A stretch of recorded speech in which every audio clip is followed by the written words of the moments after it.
vocês para discutir comigo um quadro reumatológico e seguir o passo a passo de como que o especialista ele pensa nesses casos.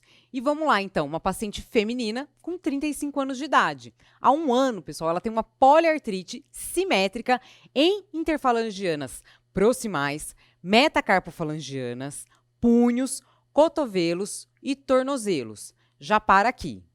Olha, para vocês terem esse dado, né, na vida real, a gente está sendo, né, o mais realista possível. Então você vai lá e pergunta para a paciente se incha na articulação.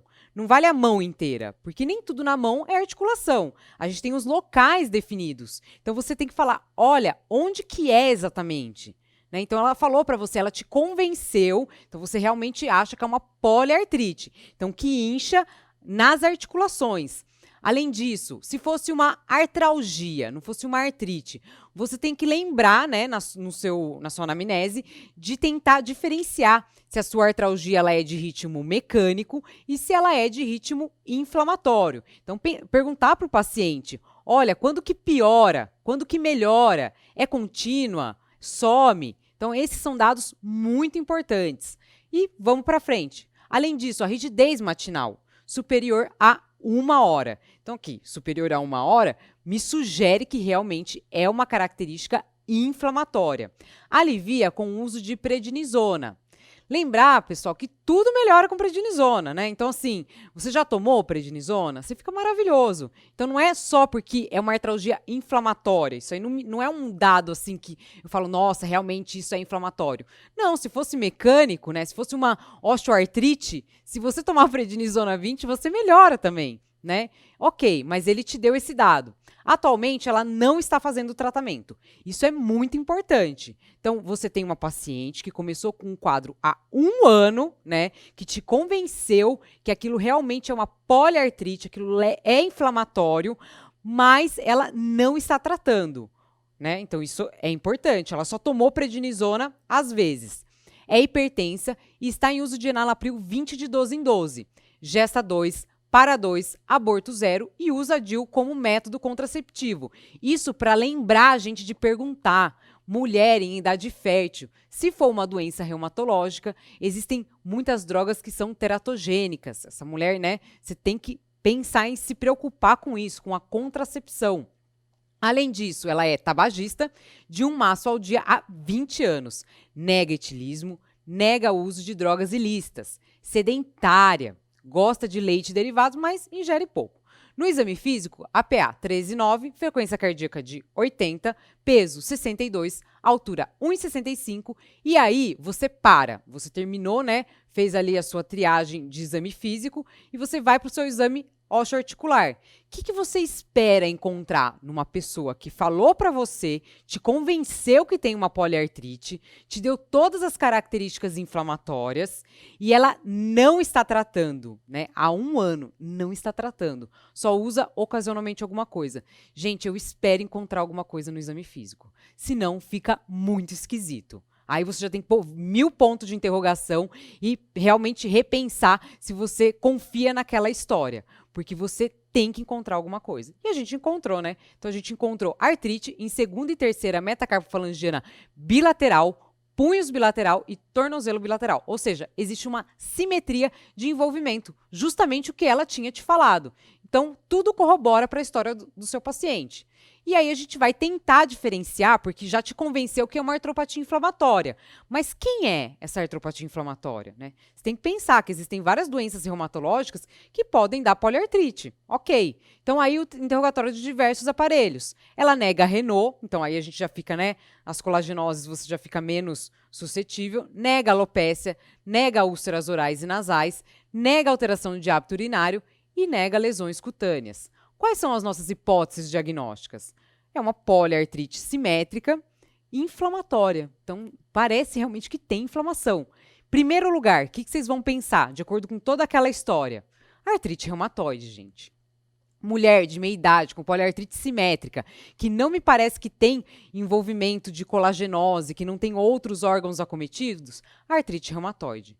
Será que pode ser uma outra artropatia inflamatória? Aí vem os nossos diferenciais, né?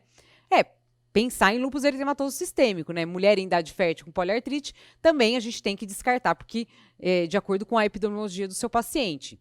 Mas antes da gente investigar essas duas coisas, tentar diferenciar a artrite reumatoide do lúpus, a gente tem que pensar, poxa, isso é reumatológico mesmo?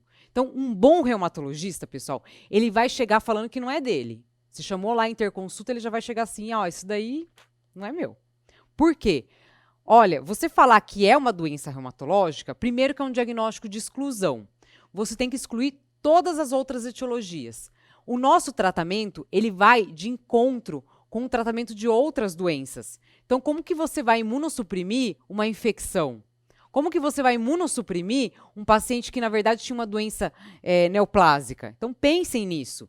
Tem que investigar, tem que descartar outras coisas. Então, se preocupe em descartar a etiologia infecciosa, descartar a reação adversa a medicamento. Por exemplo, paciente com câncer de mama que usa anastrozol. Pode fazer poliartrite. Você tem, por exemplo, um lúpus medicamentoso. Não é um lúpus eritematoso sistêmico, é um lúpus medicamentoso.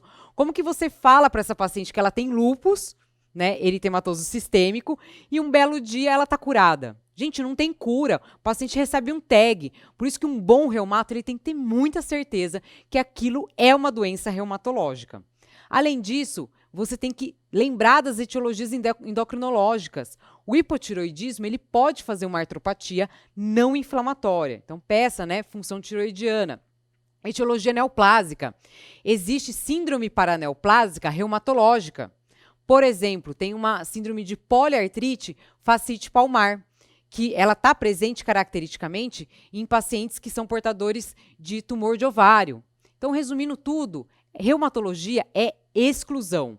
Então, assim, pense em tudo antes, tudo, e tente diferenciar para a gente poder chegar num diagnóstico reumatológico. Então, o que a gente vai fazer? Lembrar das etiologias infecciosas primeiro. Então, peça sorologia de hepatite B, hepatite C, HIV e sífilis. E eu trouxe outras duas infecções que, assim, dá muita manifestação reumatológica. Às vezes positiva a FAM, faz quadro de tenossinovite.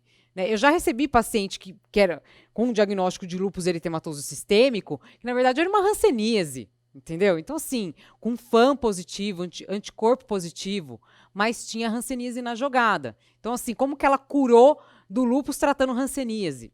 Sabe? Então, são coisas que vocês têm que se preocupar. No nosso dia a dia, como que a gente faz? Então, pensou em etiologia reumatológica? Como são exames fáceis de você solicitar? Solicita sorologia de hepatite B, hepatite C, HIV e sífilis. Lembrar que as manifestações infecciosas, elas podem mimetizar, então, quadros reumatológicos. Além disso, elas podem ser trigger. Então, por exemplo, um paciente que abriu um lúpus, né? Ele, às vezes, abre o lúpus porque ele teve uma pneumonia, ele teve uma meningite. E às vezes as duas coisas estão juntas ali. Além disso, é importante a gente pedir essas sorologias para a gente triar o paciente para imunossupressão.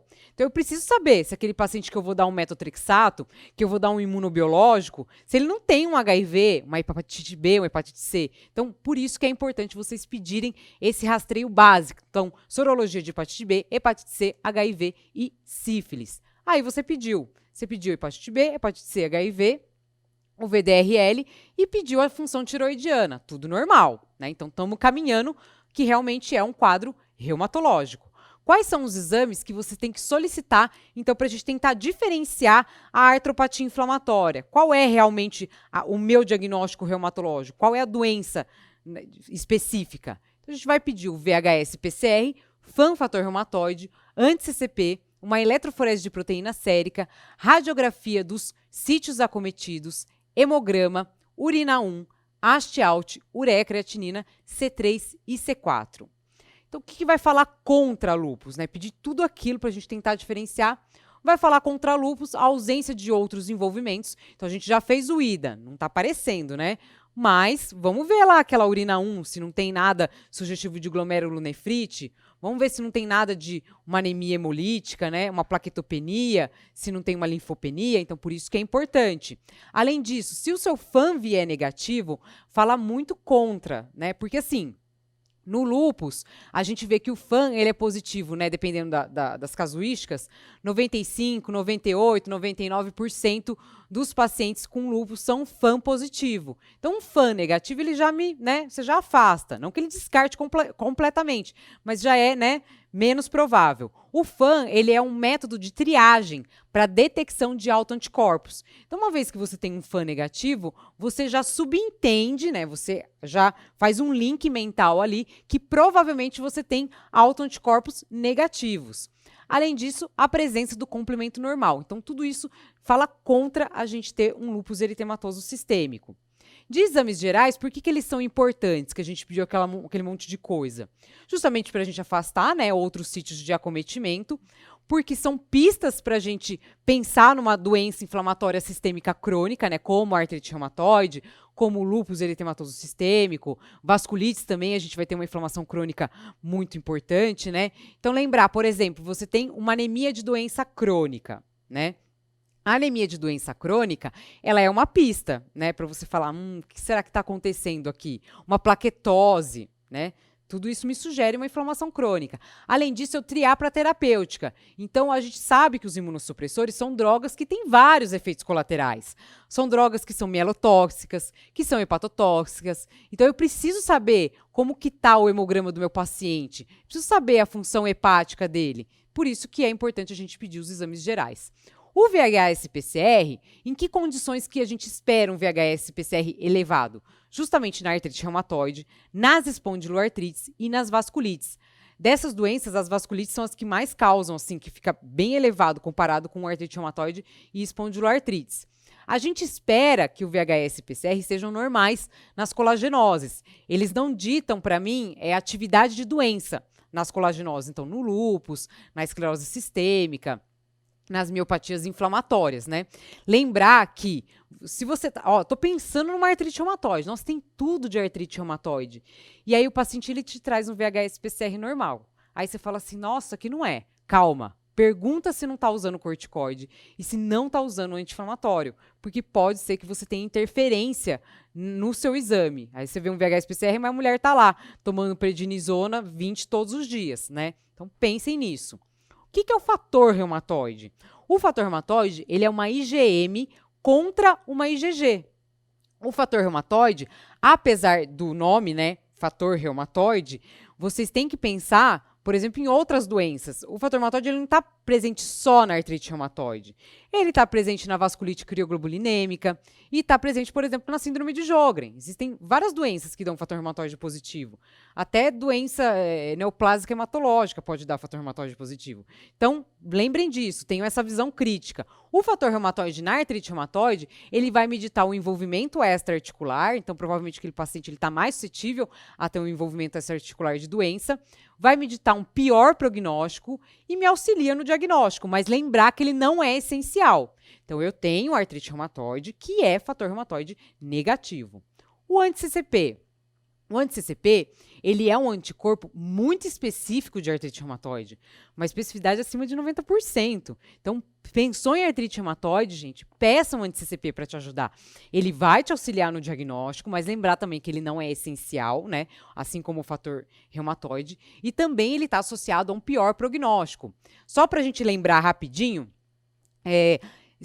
a citrulinização, o que é esse processo? É quando uma arginina vira uma citrulina. Isso acontece no ambiente inflamatório, num processo inflamatório, E aí eu tenho a geração do meu peptídeo citrulinado, Do seu CCP. E aí eu tenho aquele peptídeo citrulinado, ele é um antígeno. Quando você tem a célula apresentadora de antígeno, ela pega, então, o seu peptídeo citrulinado e ela vai apresentar para o seu linfócito T. Essa interação, o meu linfócito T ele vai se tornar autorreativo. E aí a gente tem a fisiopatologia da artrite reumatoide. Então, quem carrega o meu peptídeo citrulinado é justamente a célula apresentadora de antígeno, mas aonde? Aonde? No meu HLA-DRB1. Quando eu falo HLA, vocês vão ler MHC. O HLA-DRB1 é o fator de risco genético da artrite reumatoide. E vou mais além ainda. O HLA-DRB1, ele tem uma região, de sequência de aminoácidos, que é onde realmente você segura ali, o seu antígeno. o seu peptídeo citrullinado. Essa região é o famoso epítopo compartilhado, que também é muito importante quando a gente vai falar a respeito de fisiopatogênese da artrite reumatoide. A eletroforese de proteína sérica, muita gente não sabe interpretar, né? Então, o que ela é importante? Porque o reumato gosta tanto de eletroforese? Porque ele é um método muito sensível para a detecção de inflamação crônica, né? Então, todas as nossas doenças são crônicas, né, gente? Então, assim, para falar que é reumatológico, a eletroforese ela ajuda bastante. Então, você pode ter uma hipergama policlonal, e aqui a gente acha principalmente em doenças que têm muita formação de autoanticorpos também, como, por exemplo, síndrome de Sjögren, lúpus eritematoso sistêmico. E, além disso, você pode encontrar uma diminuição de albumina, porque o seu fígado ele é responsável por fabricar os reagentes de fase aguda, né, diante de inflamação. Então, ele consome a sua albumina para ele poder dar conta de produzir esses reagentes. E a radiografia de mãos e punhos, ela é muito importante para a gente para trazer alguns dados. Então, o que a gente tem de mais precoce para mais tardio na artrite reumatoide? A gente vai começar com o aumento das partes moles, depois a gente tem uma osteopenia periarticular, mas aqui só um adendo, né, que a osteopenia periarticular, ela não é algo exclusivo de artrite reumatoide. A osteopenia periarticular, ela vai estar presente em qualquer doença, artropatia inflamatória. Tá? Então, eu posso encontrar em outras doenças. Mas aí, na artrite reumatoide, a gente vai ter diminuição simétrica do espaço articular, a gente vai ter a erosão clássica da artrite reumatoide, que é uma erosão justa articular, ou seja, ela não está dentro da articulação, ela está do ladinho ali, ela é uma comidinha. As deformidades, né, se você deixar aquela doença evoluindo, não tiver tratamento, com as subluxações e, por último, a perda da função articular, principalmente dos punhos. O punho, ele anquilosa, ele perde espaço articular e, consequentemente, ele perde a função. Vamos voltar para o nosso caso. Aí a gente tem as sorologias, né, que a gente já tinha, hepatite B, hepatite C, HIV, VDRL negativos e a função tiroidiana normal. Aí vem os exames que a gente pediu. Um VHS de 45, então está um pouquinho elevado. PCR também um pouquinho elevado. Um HB de 11, normocrômica normocítica, né? Então me fala a favor de um ambiente inflamatório. Vejam que essas alterações são muito discretas, né? Eu coloquei propositalmente, porque não necessariamente você vai ter assim um PCR de 20, né? Na artrite reumatoide você pode encontrar esses PCRs assim um pouco elevado. Ok, um leucograma de 5.200 células sem anormalidades. Então, não parece realmente lúpus, né? Então, a gente não viu linfopenia, tem uma plaqueta de 225.000 normal, urina 1, função hepática, função renal também normal. A sua eletroforese tem uma diminuição leve de albumina. Então, também outro dado que me sugere uma doença inflamatória. O fator reumatoide ele é negativo, mas o anti-CCP é positivo. Complemento normal, FAM negativo. E aí, na sua radiografia de mãos, tem osteopenia periarticular e tem erosão. Aí acabou, gente. Erosão de segunda metacarpofalangiana bilateral. Esse foi o pulo do gato, porque que doença que ela é erosiva e ela é ainda simétrica, né? Ela fez ali uma erosão simétrica de metacarpofalangiana bilateral. A gente só tem uma coisa para pensar, que é artrite reumatoide. Quando a gente fala de artrite reumatoide, a gente está falando de uma poliartrite erosiva simétrica. A gente vai encontrar, além disso, uma rigidez matinal prolongada, acima de 1 hora. O ritmo inflamatório, então aquela dor contínua, que ela melhora quando o paciente está fazendo movimento. A característica de envolvimento simétrico, o potencial erosivo. Essa paciente minha, eu faria também um diagnóstico de artrite reumatoide, mesmo se ela não tivesse erosão. A nossa intenção hoje é tentar pegar o paciente antes dele erodir. Eu não quero aquele paciente de livro, com aquele monte de deformidade. A gente tem que evoluir no tratamento dos pacientes. E existe uma forte predileção na artrite reumatoide por mãos e punhos. E quando eu falo de mãos, lembrar que eu estou falando de metacarpofalangianas e interfalangianas proximais. Interfalangianas distais, eu não espero envolvimento na artrite reumatoide. A população-alvo é justamente mulheres de meia idade. E quando a gente vai para os critérios classificatórios, lembrar, estou falando de critérios classificatórios, não são critérios diagnósticos. Esses critérios classificatórios, eles podem te ajudar no dia a dia, ainda mais do clínico geral, para você tentar classificar aquele paciente como portador de artrite reumatoide, para você, se às vezes você esquecer de alguma coisa. Então, o que a gente leva em consideração? Quanto mais articulações acometidas, mais o paciente vai pontuar. Além disso, se ele tem um fator reumatoide positivo, um anti-CCP positivo, e se está em baixos ou altos títulos, também vai aumentando pontuação. Além disso, os reagentes de fase aguda, então PCR, VHS, se eles estão alterados, também é mais um dado. E a gente tem uma coisa importante que é o cutoff, né, de 6 semanas. No que isso interfere? Porque quando você tem uma poliartrite menor do que 6 semanas, aí você tem que realmente ficar pensando naquelas etiologias virais, autolimitadas. Acima de 6 semanas já te sugere mais um quadro crônico. Além disso, pessoal, lembrar que a sinovite, ela tem que ser objetiva. Então, não adianta assim, história. Ah, ele me falou, mas ele me falou que nem aquela mulher, essa mulher do caso. Se ela vem para você falando que ela tem uma poliartrite, que não sei o quê, nananã, não tá tomando nada, nada. Aí vai lá, você vai examinar, não tem nada. 1 ano de história, nada. Gente, isso não é artrite reumatoide. Tá? Isso me parece mais uma fibromialgia, entendeu? Então, sim, procurem sinovite objetiva. Ou então, ela até pode chegar para você bem, tomando prednisona 20, chegou bem, mas aí ela traz para você, olha, eu fiz esse ultrassom, eu fiz essa ressonância magnética. A hora que você olha a ressonância, tá lá, sinovite de segunda, terceira, você tem que ter alguma coisa objetiva, que realmente olha, esse paciente, isso aqui é sinovite, para a gente poder falar em artrite reumatoide. Aqui alguns dados importantes da história, né?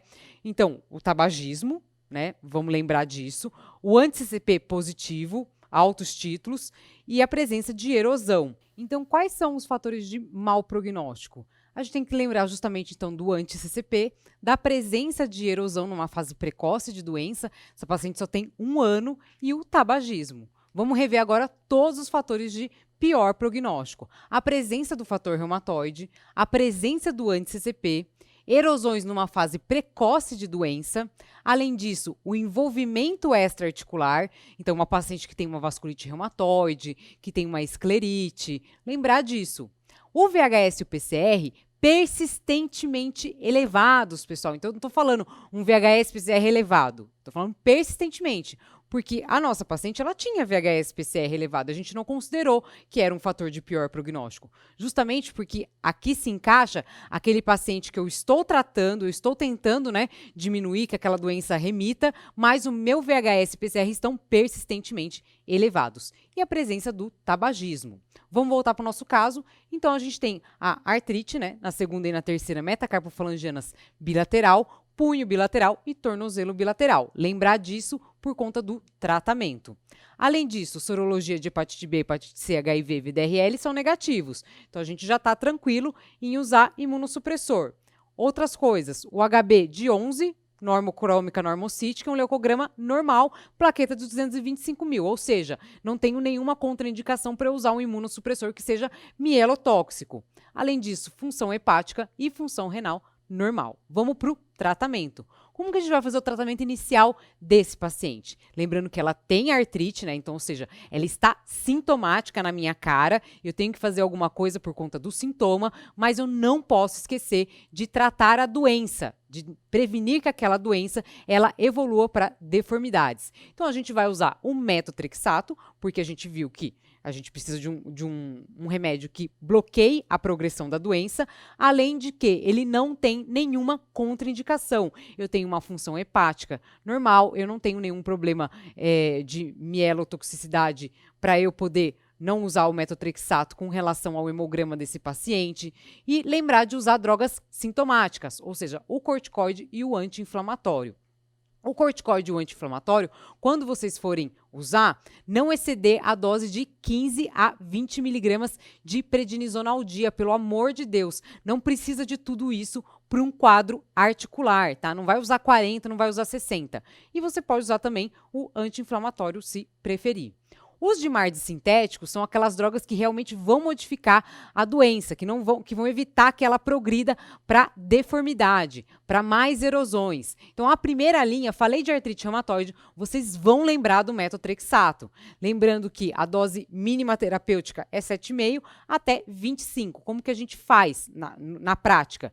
A gente começa com uns 10, 15 miligramas para a gente ver como o paciente tolera, porque a gente viu que os exames gerais estavam ok, mas a gente vai repetir esses exames gerais em mais ou menos 8 semanas para ver se o paciente ele não evoluiu com nenhuma toxicidade.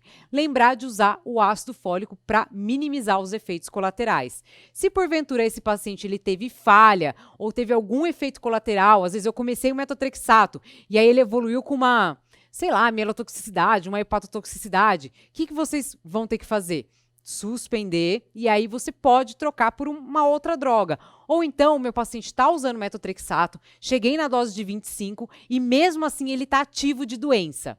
Então, aí você tem que associar um outro DMARD. E quais são esses outros DMARDs que têm benefício na artrite reumatoide? A leflunomida, a sulfasalazina e a hidroxicloroquina. Aqui a hidroxicloroquina, ela tem um asterisco, porque não é para você usar a cloroquina na artrite reumatoide em monoterapia. Cloroquina na artrite reumatoide em monoterapia são casos extremamente selecionados e assim, porque só a cloroquina ela é muito fraca. Então, você vai usar naquele paciente que ele é soronegativo, ele não tem nenhum fator de pior prognóstico. Então, é um caso muito selecionado. Pensem que, falou de artrite reumatoide, a primeira linha de tratamento é o metotrexato. E a cloroquina, ela vai ser adjuvante, ela vai ser combinada ao seu tratamento e não utilizada isoladamente. E aí a gente volta para o nosso caso para lembrar de algumas outras coisas. Que ela tem um sexo feminino, está em idade fértil, tem, além disso, o uso da prednisona, que a gente pode insistir nesse uso como uma droga sintomática, tem comorbidades, né, então ela é hipertensa, usa um método contraceptivo, é tabagista, é sedentária e ingere pouco leite e derivados, ou seja, ela ingere pouco cálcio, numa paciente que provavelmente vai usar corticoide por um tempinho aí acima de 3 meses. Então, quais são as outras orientações para essa paciente? Cessar o tabagismo, porque o tabagismo é associado à citrulinização. MEV, né, para a gente tentar fazer o controle de comorbidades. Além disso, a contracepção, porque são drogas teratogênicas, e se preocupar com a saúde óssea, porque essa paciente provavelmente vai usar corticoide por mais de 3 meses. Além disso, abordar vacinação. Então, o controle de comorbidades, ele é importante porque quando a gente vai ver do que essas pacientes elas morrem, né? Elas morrem justamente de doença cardiovascular. O tabagismo é importante porque ele é o fator de risco modificável mais importante da artrite reumatoide por conta da citrulinização de peptídeos, né, de proteínas. Além disso, a contracepção vai ser algo que a gente vai abordar, porque o metotrexato e a leflunomida são drogas teratogênicas. E quando a gente vai ver a respeito de saúde óssea, tem que se preocupar em fazer a profilaxia da osteoporose induzida pelo glicocorticoide. Então, orientar aquele paciente a ingerir bastante cálcio, pelo menos 1.000 miligramas de cálcio na dieta ao dia, manter níveis de vitamina D pelo menos acima de 30 e orientar a atividade física, principalmente atividade física de carga, para a gente poder estimular a formação óssea. A vacinação vai ser justamente de vírus morto, que essas pacientes elas podem fazer de uma maneira geral. Vírus vivo, a gente tem que ter muito, colocar na balança, são casos mais selecionados. Então, todo mundo pode fazer vacina de pneumo e de influenza. Vamos voltar para o caso. A mesma paciente, ela manteve acompanhamento e está em uso de metotrexato 25 e o ácido fólico. Além disso, a gente acabou associando leflunomida, porque eu cheguei no metotrexato, ela ainda continuava em atividade de doença. Ela foi orientada a realizar o desmame de prednisona. Ótimo, a gente está com 2 DMARDs dose máxima, vamos tentar tirar essa prednisona. Só que ela aí voltou com queixa de dor articular e você examinou, tinha artrite, tinha sinovite e o seu VHS-PCR estavam elevados, ou seja, ela estava em atividade de doença. Como que a gente acompanha a atividade de doença? A gente vai fazer isso através de métricas. A principal métrica que vocês devem conhecer ou ouviram falar é o DAS28. A gente tem outras métricas, justamente o CDAI e o SDAI. Vocês podem usar qualquer uma delas. Eu vou falar do DAS28, que é o que vocês devem ouvir mais, é o que a gente mais ouve no dia a dia. O DAS28 que a gente quer do paciente, que ele entre em remissão, ou seja, ele tem um DAS28 menor ou igual a 2,6. Você pode tolerar um DAS28 de baixa atividade naquele paciente que ele tem um DAS28 menor ou igual a 3,2, principalmente num paciente que ele já tem uma doença de longa data, já tem muita deformidade. Então, você sabe que esse paciente, dificilmente ele vai remitir. Então, você tolera uma baixa atividade. O que leva em consideração o DAS28? 28 articulações, aí você coloca o VHS e o PCR, e essas 28 articulações você vai examinar, vai pontuar dor e edema. Tem o bonequinho lá na internet, vocês entram, olham o bonequinho e vai pontuando. Além disso, perguntar para o paciente que nota que ele dá para a doença dele, sendo que é de 0 a 10 ou 0 a 100, dependendo da calculadora que vocês forem usar, e 100 é o pior, 10 é o pior que ele considera que está a doença. Vamos voltar. Você realizou o DAS28 e tem o seguinte resultado, 4,75. Quando que eu vou indicar um imunobiológico? Se porventura eu tiver manutenção de atividade de doença na combinação de 2 DMARDs sintéticos em dose máxima. Então, é o caso da nossa paciente. Quem são os DMARDs biológicos? Então, a gente tem os anti-TNFs, que é justamente o adalimumab, infliximab, certolizumab, etanercept e o golimumab. Tem também o anti-L6, o tocilizumab. Nós temos também o bloqueador de coestimulação do linfócito T, que é o abatacept, e o anti-CD20, que ele é anti o linfócito B, que é o rituximab. Tem uma outra droga que é um inibidor de JAK, que é o tofacitinib, mas ele não é considerado, ao pé da letra, um imunobiológico. Ele é considerado uma pequena molécula. Então, quando a gente vai para a indicação do imunobiológico, o que vocês têm que ter em mente? Que o imunobiológico, ele não é droga de primeira linha, não é a minha primeira escolha. Então, a primeira etapa do tratamento é justamente eu fazer o uso do DMARD sintético, tentar trocar ou tentar associar. Depois disso, associei, está em dose máxima e mesmo assim o meu paciente ele está em atividade de doença, é aí que eu entro com o imunobiológico. Mas lembrando que não é assim, ele vai tomar só imunobiológico. Não, o paciente ele vai usar o imunobiológico associado a um DMARD sintético. Então, a gente usa muito a associação do imunobiológico com metotrexato.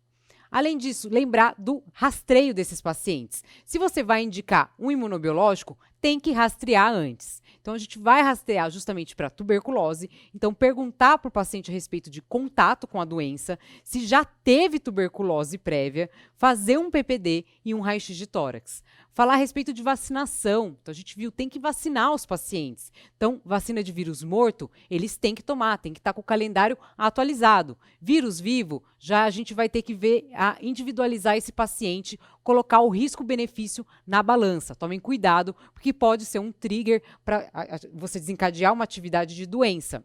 Além disso, esses pacientes eles são imunossuprimidos. Então, vamos individualizar cada caso.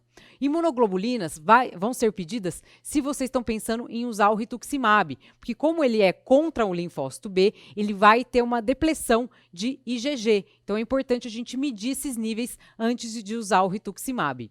E infecções virais. Então, por isso, mais uma vez, a gente vai pedir sorologia de hepatite B, hepatite C e HIV.